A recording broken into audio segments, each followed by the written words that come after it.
வணக்கம் மக்களே. உங்கள் தமிழ் மகன் ஐசக். இன்னைக்கு ஒரு விஷயத்த பத்தி நான் பேசலாம்னு முடிவு பண்ணிட்டேன். ஏன்னா இந்த விஷயத்த பத்தி நிறைய பேரு நிறைய தடவை பேசிக்கிட்டே தான் இருக்காங்க. இது கொலையா தற்கொலையா? கொலையா இருந்தா யார் செஞ்சா? தற்கொலையா இருந்தா ஏன் நடந்துச்சு? யாரு தூண்டுனா? இப்போ நீங்க பாத்தீங்கன்னா, கடந்த டிசம்பர் மாசம் சின்னத்திரை நடிகையான விஜய் சித்ரா அவங்க தற்கொலை செஞ்சுக்கிட்டாங்க. நம்ம எல்லாருக்கும் அது நல்லாவே தெரியும். அந்த தேதியில இருந்து இந்த தேதி வரைக்கும் எல்லாரும் இத பத்தி பேசிக்கிட்டே இருக்காங்க. விஜய் சித்ராக்கு நியாயம் வேணும்னு பேசிக்கிட்டு இருக்காங்க. எனக்கு விஜய் சித்ராவை ஒரு ஆங்கரா மக்கள் டிவில இருந்து நான் அவங்கள பாத்துக்கிட்டு இருக்கேன். அதாவது ஒரு 10 வருஷத்துக்கு மேல படிப்படியா நாடகங்கள் நடிச்சு கடைசியா ஒரு படம் நடிச்சாங்க. அவங்க இறக்குறதுக்கு முன்னுக்கு அவங்க நடிச்சது ஒரு மெகா சீரியல். அதுவும் ரொம்ப பாப்புலரான மெகா சீரியல், எல்லாருக்குமே தெரியும். மறுபடியும் இந்த கேஸ்குள்ள வருவோம். எல்லாரும் ஒவ்வொரு தடவையும் நிறைய விஷயங்களை பத்தி பேசிக்கிட்டே தான் இருக்கும். இது தற்கொலையா இருக்காது, இந்த மரணம் தற்கொலையா இருக்காது. அப்படியே தற்கொலையா இருந்தாலும் இந்த தற்கொலையை தூண்டினது யாரு? சும்மா ஒரு ஆள் போயிட்டு தற்கொலை பண்ணிக்க மாட்டாங்க. ஏதாவது ஒரு காரணம் இருக்கும்ல. சும்மா உட்காந்துக்கிட்டு இருக்கிறேன், நான் போயிட்டு தற்கொலை பண்ணிக்கிறேன்னா கண்டிப்பா அதுக்கு ஒரு காரணம் வேணும். யார் அந்த காரணம்? என்ன காரணம்? ஆக்சுவலி என்னதான் நடந்துச்சு? நிறைய கதைகள் வந்துகிட்டே தான் இருக்கு. இப்போ நம்ம இறந்து போன ஒரு ஆத்மாவை பத்தி தப்பா பேசுறதை விட உங்களுக்கு தெரிஞ்ச விஷயங்களை பேசலாம். உங்களுக்கு தப்பான விஷயம் மட்டும் தான் தெரிஞ்சிச்சுன்னா தயவு செஞ்சு நீங்க பேசவே வேண்டாம். ஏன்னா அது எந்த விகிதத்திலையும் நன்மை தர போறதில்ல. ஆனா உண்மையா சில விஷயங்கள் தெரிஞ்சிச்சுன்னா அதை ஷேர் பண்ணலாமே. பாத்துக்கிறவங்க எல்லாருக்கும் உண்மையான விஷயம் மட்டும் போய் சேரணுமே. என்னைக்குமே இறந்தவங்களை பத்தி தப்பா பேசுறத நம்ம நிப்பாட்டணும். இன்னைக்கு நம்ம எதை பத்தி பேச போறோம்? அவங்களுடைய மரணம், விஜய் சித்ராவுடைய மரணம் எப்படி நடந்திருக்கலாம், எதற்காக நடந்திருக்கலாம் சொல்லிட்டு நிறைய பேரு பேசியாச்சு. நம்மளும் டெய்லி பேசிக்கிட்டே இருப்போம். நானும் டெய்லி நியூஸை பார்ப்பேன், யூடியூப்ல பார்ப்பேன். ஏதாவது புதுசா ஒரு விஷயம் வெளியே வந்திருக்கா, அவங்க மரணத்திற்கு நியாயம் கிடைச்சிருக்கா அப்படின்னு சொல்லிட்டு நானும் தேடிக்கிட்டே தான் இருப்பேன். இப்போ ஒரு மரணம் நடக்குதுன்னு வச்சுக்கோங்க. அந்த மரணம் ஒண்ணு தற்கொலையா இருக்கலாம், இல்ல கொலையாக இருக்கலாம். சரிங்களா? இதுவே ஒரு தற்கொலையா இருந்தால் அதுக்கு காரணம் என்ன? என்ன காரணம்? யாரு தூண்டனா? இதுவே இது மரணம் ஒரு கொலையாக இருந்தால் யார் காரணம் அப்படின்னு சொல்லிட்டு தான் என்னைக்குமே இன்வெஸ்டிகேஷன் பண்ணுவாங்க. இப்போ நீங்க பாத்தீங்கன்னா, நேத்து அட்வொகேட் வரதராஜன் அவர் சினி உலகத்துல அவர் பேசியிருந்தாரு. அவர் தரப்புல அவர் செஞ்ச இன்வெஸ்டிகேஷன் பத்தி பேசியிருந்தார். அதுல அவர் முதல்ல குறிப்பிட்டது இந்த பிரேத பரிசோதனை, இந்த போஸ்ட்மார்ட்டம் சரியா நடக்கலையோ அப்படின்னு அவர் அவருடைய கருத்தை தெரிவிச்சிருந்தார். சில பல காயங்கள் தான் அந்த பிரேதத்துல இருந்துச்சுன்னு சொல்லிட்டு கூட அந்த மருத்துவர்கள் சொல்லியிருந்தாங்க அப்படின்னு சொல்லிட்டு அவர் அதுல குறிப்பிட்டிருந்தாரு. உண்மையிலேயே ஒரு மரணம் நடந்துருச்சு, அந்த மரணம் மர்மமாக இருக்குன்னா கண்டிப்பா அதோட இந்த பிரேத பரிசோதனை சரியா நடந்திருக்கணும். அந்த பிரேத பரிசோதனை முடிவுகள் சரியா தாக்கல் செய்யப்பட்டிருக்கணும். ஒரு சின்ன சின்ன ஆதாரங்கள் கூட, அதுல அவர் சொல்லியிருக்கிற மாதிரி எச்சில் ஆதாரம் இருந்திருக்கலாம், இல்ல முடி உதிர்ந்திருக்கலாம். இந்த சின்ன சின்ன ஆதாரம் ஃபாரன்சிக் டிபார்ட்மெண்ட் கலெக்ட் பண்ணிட்டு அதுவும் இந்த கேஸ் இன்வெஸ்டிகேஷனை பாயிண்டா சேர்த்து இருந்திருக்கலாம்.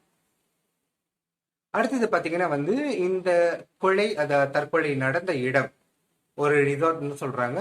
அந்த ரிசார்ட்ல சிசிடிவி கேமரா இல்லை என்று.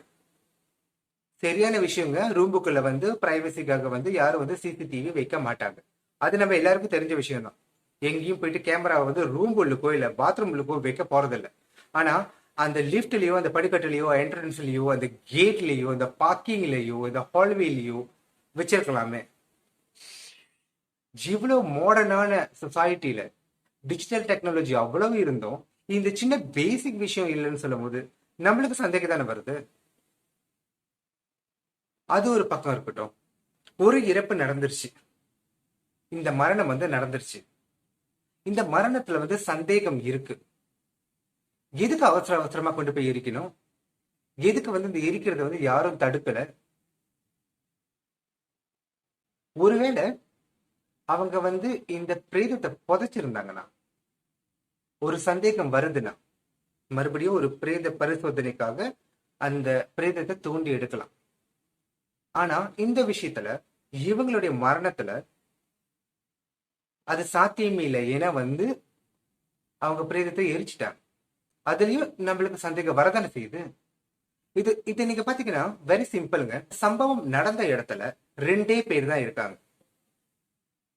இவங்களும் இவங்களுடைய கணவரும் இருக்காங்க.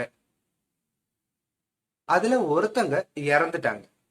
சந்தேகம் ஆட்டோமேட்டிக்லி நம்மளுக்கு யார் மேல வரும்? கூட உள்ளவங்க மேலதான் வரும்.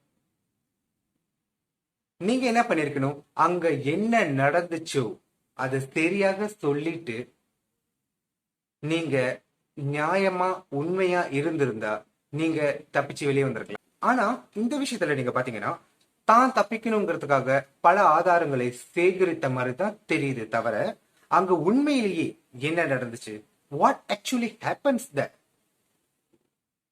அத வந்து யாரும் சொல்லல. சும்மா ஒரு நைட்ல இத்தனை மணிக்கு ஒருத்தங்க தூக்கு மாட்டி இறந்துக்கிறாங்கன்னா என்ன நடந்துச்சு சும்மா யாரும் போய் தொங்க மாட்டாங்க. வாட் ரியலி ஹேப்பன், ஏன் வந்து அத வந்து சொல்லல? இதுவே நீங்க ஒரு இன்வெஸ்டிகேஷன் ஜேர்னலிசம் நீங்க பாத்தீங்கன்னா, இல்ல இன்வெஸ்டிகேஷன் ஆபீசர் பாத்தீங்கன்னா, சின்ன சின்ன விஷயங்கள், அதாவது அவங்க அந்த படப்பிடிப்புல இருந்து கிளம்பினது முதல்ல இருந்து அந்த டைம்ல இருந்து அவங்க இறக்குற டைம் வரைக்கும் நெரேஷன் வகையில வந்து அவங்க வந்து சில விஷயங்களை வந்து ரீஇனாக்ட்மெண்ட் பண்ணியோ அந்த டைமிங்லாம் சரியா வருதோ பார்த்து சில விஷயங்கள் வந்து கண்டுபிடிப்பாங்க. அவங்க எத்தனை மணிக்கு அந்த ஹோட்டல் வந்தாங்க, இறங்குனாங்க, அவங்க இறந்தது வந்து பிரேத பரிசோதனை மூலமாக வந்து அந்த டைம் வந்து ரஃப்லி வந்து தெரியும். ஸோ அது வரைக்கும் என்ன நடந்துச்சுன்னு ஒரு நெரேஷன் போடுவாங்க. அதுக்கப்புறம் இந்த விஷயத்தெல்லாம் வந்து யோசிச்சு பார்த்திருப்பாங்க. எதனால நடந்திருக்கும், யாரால நடந்திருக்கும், என்ன நடந்திருக்கும் அப்படிங்கறத வந்து நிறைய கோணங்கள்ல வந்து அவங்க வந்து அது இன்வெஸ்டிகேஷன் பண்ணுவாங்க. அதுக்கப்புறம் அந்த சம்பவம் நடந்த அறையில உள்ள எல்லா ஆதாரங்களையும் சேகரித்து இந்த நெரேஷன் வகையில வந்து ஒப்பிட்டு பார்ப்பாங்க. இது வந்து ஒரு அடிஷனல் தாங்க. உண்மையிலேயே யாரு செஞ்சிருந்தாலோ இது தற்கொலையா இருந்திருந்தா அதையும் ப்ரூவ் பண்ணலாம். இல்ல தற்கொலைக்கு தூண்டி இருந்தாலோ அதுக்கும் சரியான தண்டனை கிடைக்கணும். ஏன்னா மனித உயிர் வந்து ரொம்ப மதிப்புள்ள ஒரு விஷயங்க. போனா திரும்பி கிடைக்காது. அதை எடுக்கிறதுக்கு யாருக்குமே உரிமை இல்லை. நீ ஏசி அவங்க அப்படி பண்ணிருந்தாலும் நீ ஏன் அப்படி பண்ண, நீ எதுக்காக ஏசுன, என்ன நடந்துச்சு, அதுதான் நம்ம இங்க பாக்கணும். அந்த விஷயம் மட்டும் எதுக்கு வெளியே வர மாட்டேங்குது? நீ என்ன சொன்ன, நீ என்ன ஹர்ட் பண்ண, என்ன மாதிரி கான்வர்சேஷன் உங்களுக்குள்ள போச்சு, அந்த சீன்ல என்ன நடந்துச்சு, ஃபைட் நடந்துச்சா, சண்டை போட்டீங்களா, அடிச்சீங்களா, பேசுனீங்களா, திட்டுனீங்களா, எந்த காரணத்துக்காக எதை பத்தி பேசுனீங்கிறத வந்து யாருக்குமே தெரியல. இதே நேத்து உள்ள அந்த இன்டர்வியூல வந்து அட்வொகேட் வரதராஜன் ஒரு விஷயம் சொல்லியிருப்பாரு. அதாவது வந்து விஜய் சித்ரா வந்து அவங்களுடைய ஷூட்டிங் ஸ்பாட்ல இருக்கும்போது அவங்க அம்மா வந்து அவங்களுக்கு கால் பண்ணி அவருடைய கணவருடைய பேக்ரவுண்டை பத்தி பேசியிருப்பாங்க அப்படின்னு. அதுக்கப்புறம் விஜய் சித்ரா தன்னுடைய கணவருக்கு கால் பண்ணிட்டு இந்த விஷயத்த வந்து கிளாரிஃபை பண்ணிருப்பாங்க அப்படின்னு. அதுக்கு விஜய் சித்ரா கணவர், நீ வந்து ஹோட்டல் வா, உன்னுடைய ஷூட்டிங் முடிஞ்சதோ ஹோட்டல் வா, நம்ம இங்க பேசிக்கலாம் அப்படின்னு. இப்போ இதெல்லாம் உண்மைனா என்ன அந்த ஹோட்டல்ல பேசினாங்கிறது யாருக்கு தெரியும்? குறைவோ நிறைவோ ஏதோ ஒண்ணு பேசிருக்கீங்க தானே. அந்த பேசிய விஷயங்கள் வந்து அந்த பேசினதுக்கு அப்புறம் அவங்க இறந்துருக்காங்கன்னா எல்லாருக்கும் தெரியணுமே என்ன பேசி அவங்களே தற்கொலை பண்ணியிருந்தாலும் எந்த அளவுக்கு நீங்க அவங்களை ஹர்ட் பண்ணிருப்பீங்க மனசாலங்கிறத வந்து நீங்க வெளியே சொல்லணும். அது வந்து யாருமே சொல்ல மாட்டேங்கிறாங்க. அவருக்கு மட்டும்தான் தெரிஞ்சுச்சுன்னா அவர் வந்து சொல்லணும். சும்மா நான் ஏசுனேன் அப்படின்னு சொல்லிட்டு வந்து போயிட்டா அவங்க தூக்குல போட்டுட்டு தொங்கிட்டாங்க அப்படின்னு சொன்னா அந்த போய் சாவு அப்படின்னு சொல்ற முன்னுக்கு என்ன பேசுனீங்க, என்ன நடந்துச்சு? அதுக்கப்புறம் நீங்க பாத்தீங்கன்னா சொத்து விஷயம் எல்லாம் பேச வந்துட்டாங்க. நான் வந்து அந்த விஷயத்த வந்து போறதா இல்லை, அது வந்து அவங்க பாத்துக்கிட்டோம். ஆனா இப்போ அந்த அட்வொகேட் வரதராஜன் சார் அவர் சொன்னது என்னன்னா, இந்த கல்யாணமே போலியா இருக்கலாம்ங்கிறத வந்து அவர் வந்து சில ஆதாரங்கள் வச்சு ப்ரூவ் பண்ணிக்கிட்டு இருக்காரு. இந்த கல்யாணம் வந்து பதிவு பண்ற அன்னைக்கு அந்த பதிவாளர் சப் ரிஜிஸ்டர் ஆபீஸ்ல வந்து எங்க உங்களுடைய ட்ரெடிஷனல் மேரேஜ் நடந்துச்சு, இல்ல உங்க இதுக்கு முன்னுக்கு உங்களோட மேரேஜ் எங்க நடந்துச்சுங்கிறத வந்து நீங்க ப்ரூவ் பண்ணும். அதுக்கப்புறம் தான் வந்து லீகலி வந்து அதை பதிவு பண்ண முடியும் அப்படின்னு சொல்லும் பொழுது, ஒரு பொய்யான ஆதாரம், ஒரு பொய்யான இடத்துல, ஒரு பொய்யான நேரத்துல வந்து அவங்களுக்கு கல்யாணம் நடந்ததாகவும், இந்த கல்யாணத்தை இன்னைக்கு நாங்க பதிவு பண்ண வந்திருக்கிறதாகவும் சொல்லியிருக்காங்க அப்படின்னு அவர் சொல்றாரு. அப்படி இருந்துச்சுன்னா எதுக்கு வந்து இன்னொரு ட்ரெடிஷனல் மேரேஜ் வந்து சப்போஸ் இந்த வருஷம் நடந்திருக்க வேண்டியது அவசியம் என்ன? அதுதானே எல்லாரும் சொல்றாங்க. முதல்ல வந்து லீகலா கல்யாணம் பண்ணிட்டாங்க அப்படின்னு. லீகலா கல்யாணம் பண்ணிட்டாங்க. ட்ரெடிஷனல் மேரேஜ் வந்து இந்த வருஷம், அதாவது 2021 துவக்கத்துல வந்து இது ஒரு மாசத்துல வந்து பண்றதா இருந்தாங்க. அப்படி அறிவிச்சவங்க பதிவு திருமணம் பண்ற அன்னைக்கு வந்து ஏற்கனவே திருமணம் செஞ்சதாக வந்து எதுக்கு குறிப்பிடணும்? எல்லாருமே இருக்காங்க, கையெழுத்தெல்லாம் போட்டிருக்காங்க. என்ன நடக்குது இப்போ? இதெல்லாம் ஒரு பக்கத்து இருக்கட்டும், இன்வெஸ்டிகேஷன் நடந்துகிட்டு தான் இருக்கு. ஆனா நியாயம் கிடைக்கிறது வந்து தள்ளி போயிட்டே தானே இருக்கு. சித்ராக்கு எப்ப நியாயம் கிடைக்கும்? இப்படி நியாயம் கிடைக்கிறது தள்ளி போக போக போக அடுத்து ஏதாவது நடக்குமா? அடுத்து நம்மளுடைய சேஃப்டி எப்படி? கல்யாணங்கிற விஷயம் வந்து ஒரு நம்பிக்கையின் அடிப்படையில, ஒரு த்ரஸ் அடிப்படையில வந்து நடக்குது.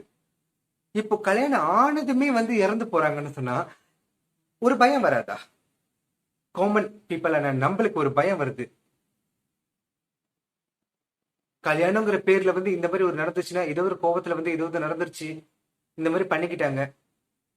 என்னங்க, கல்யாணங்கிற ஒரு விஷயம் வந்து எதுக்கு நடக்குது? ரெண்டு பேரும் சந்தோஷமா சேர்ந்து வாழறதுக்கு தானே நடக்குது.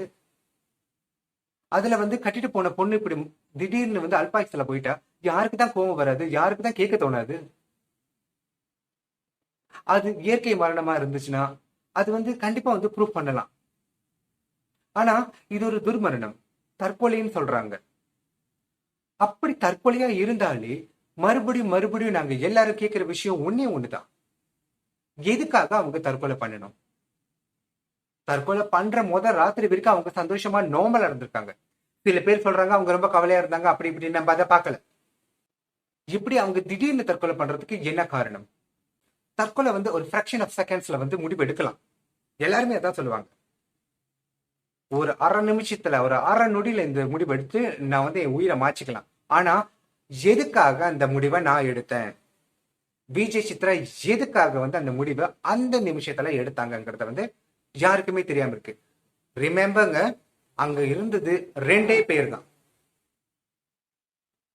ஒருத்தவங்க வந்து தவறிட்டாங்கன்னா ஏன் அவங்க தவறி போனாங்கிறத உண்மை இன்னொரு ஆளுக்கு தெரிஞ்சுதான் ஆகணும். நான் பார்க்கல, சரி நீ பார்க்கல, உங்களுக்கு பார்க்குற சந்தர்ப்பமும் சூழ்நிலையும் அமையல, ஓகே ஃபைன்.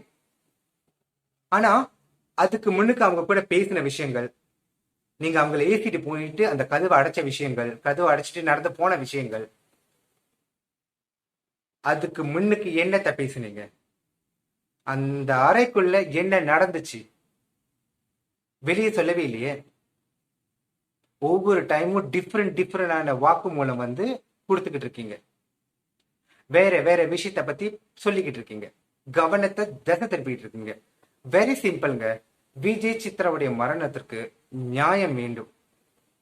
எவ்வளவு பேர் போராடிக்கிட்டு இருக்காங்க. நான் வந்து ரொம்ப வந்து இதை பத்தி பேச வேண்டாம் தான் முடிவு பண்ணியிருந்தேன். ஆனா பேச வேண்டிய சூழ்நிலை. ஒரு விஷயம் மட்டும் ரொம்ப உண்மைங்க, எந்த ஒரு விஷயத்துக்கும் 1000 முடிச்சு போடப்பட்டிருந்தாலும் ஒரு முடிச்சு அவர் ஆரம்பிச்சுச்சுன்னா எல்லா முடிச்சும் அவர் ஆரம்பிச்சிடும். கடைசியில உண்மை வெளியே வரும். Justice for Vijay Chitra. நன்றி.